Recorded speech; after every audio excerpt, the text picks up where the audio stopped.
Shalom saudaraku, renungan kita tengah minggu dengan tema Wish Before Death, keinginan sebelum meninggal. Firman Tuhan terambil dari Lukas 23 ayat 34. Yesus berkata, "Ya Bapa, ampunilah mereka, sebab mereka tidak tahu apa yang mereka perbuat." Dalam ayat ini, Yesus memohon kepada Bapa di surga sebelum dia menghembuskan nafas yang terakhir untuk mengampuni mereka. Siapakah mereka? Secara harafiah, kata mereka merujuk kepada prajurit Romawi yang telah memukul Yesus begitu rupa, mencambuk tubuh Yesus hingga hancur, bahkan memahkotai kepala Yesus dengan mahkota duri, menyalibkan Yesus dengan tangan dan kaki terpaku, dan akhirnya menombak lambung Yesus. Tetapi apakah karena prajurit Romawi Yesus disalib? Di dalam Roma pasal 4 ayat 25 berkata, yaitu Yesus yang telah diserahkan karena pelanggaran kita. Jelas sekali bahwa mereka berbicara tentang manusia yang berdosa. Bahkan di dalam Roma pasal 3 ayat 23 dikatakan, semua orang telah berbuat dosa dan kehilangan kemuliaan Allah.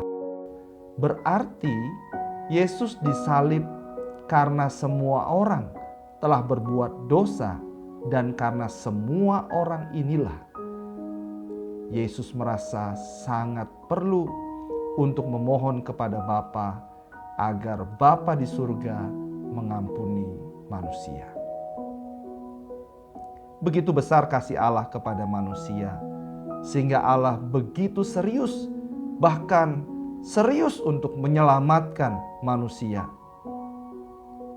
Allah begitu konsisten dengan kerinduannya untuk menyelamatkan manusia. Dari awal dan akhir ada satu rancangan keselamatan yang sangat besar untuk seluruh manusia. Dan rancangan keselamatan itu bermula dari sebuah keinginan atau kerinduan untuk menyelamatkan manusia. Saudaraku yang dikasihi Tuhan, kita tidak tahu kapan Tuhan akan memanggil kita pulang ke surga. Tetapi biarlah kita memiliki satu keinginan yang kuat, yang melebihi dari keinginan apapun dalam diri kita, yang terkadang menjadikan kita orang ambisius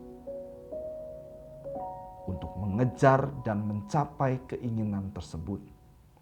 Keinginan yang terutama dalam hidup hendaknya sebuah keinginan untuk menjadi seperti Yesus. Di dalam Roma pasal 8 ayat 29, Filipi pasal 3 ayat 10, di situ kita diajar untuk menjadi seperti Yesus. Tidak salah kalau kita punya keinginan untuk kaya, bahagia, punya istri atau suami yang baik, punya rumah, punya kendaraan, atau punya sesuatu yang lain yang kita butuhkan.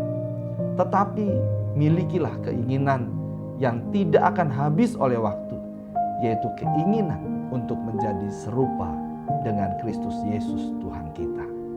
Kenapa? Kita harus menjadi serupa dengan gambaran anaknya, yaitu Tuhan Yesus. Karena kalau kita menjadi sama, maka dimanapun Yesus berada, kita pun di situ akan berada. Apapun yang Yesus lakukan, maka kita pun dapat melakukannya.